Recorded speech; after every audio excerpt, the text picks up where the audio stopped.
VP1A, did John? I used to work there. Absolutely. Oh, that's Monsieur Jacques. And that's Monsieur Zurio. So which one's Monsieur Jacques? This one, that's The Jack. one- okay, the one and this facing is the camera. Zurio is sales manager. And who's this guy? And he's from the drawing office.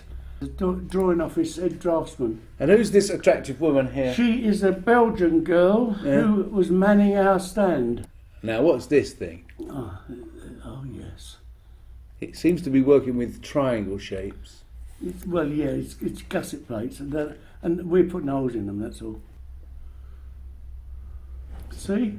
Fits in the corner. He's really putting it in that Taps corner. along both sides. Yeah. Then it moves across on a pantograph. Right. And So he's following a model. Right. With a model follower. There he is. Look. And then it'll punch that out. And now this is this crops this bit of angle line here. That's it. And then it pushes it across with and these it does pushes. it gracefully. It does. Because it's hydraulic.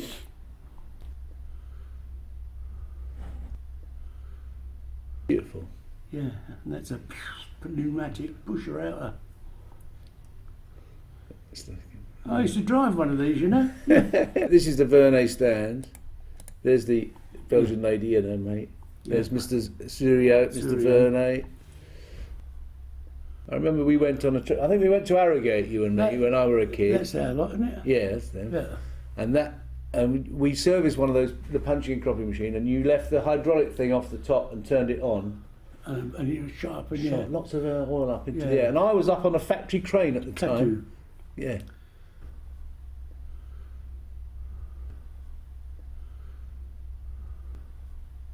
And so this is the punching and cropping machine. Yeah. It was beautifully made, this machine. Yes.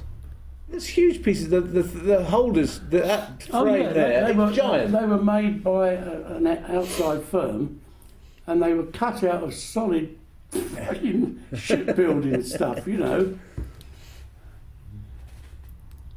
This thing. Yeah. That's amazing, isn't it? Yeah, because this model was one. It was a, what do you call it? Digitally controlled. Yeah. It worked with a model that it followed. Yeah. Yeah. We only made this. Well, this was the first one we made. It's so familiar. Don't put your fingers in there. Each of those rams was 200 tons. Here, I think they're programming the design using these sliders or something. Yeah, because it was early days. Yeah. So, you know, it was. Yeah, I mean, this is early 60s, this. So he's setting up the job with these little county things. This must have cost a fortune to make, all those little bits. And he was like a product leader of in the field. Yeah. Look at all this. Nixie tubes, they're very popular at the moment, Nixie tubes. They only made one of these, I think. I Yes. mean, this was on the stand in order to get further orders. But whether they sold any more, I don't know. I mean, none of the blokes from the works could work it. Now, this is the pushing arm. Yes. Oh, that's a Perro, and this is Giacomanti.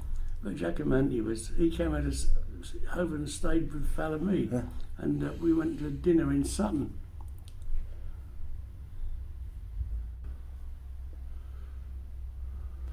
But they had it wrong, you see. They were late in the market. They made these angle machines just at the time when buildings didn't use angles anymore. I mean, at the time they started to make them, Yes. it was towards the end of the period where steel frame buildings had loads of bits of angle iron, like duplicating what would be woodwork earlier on.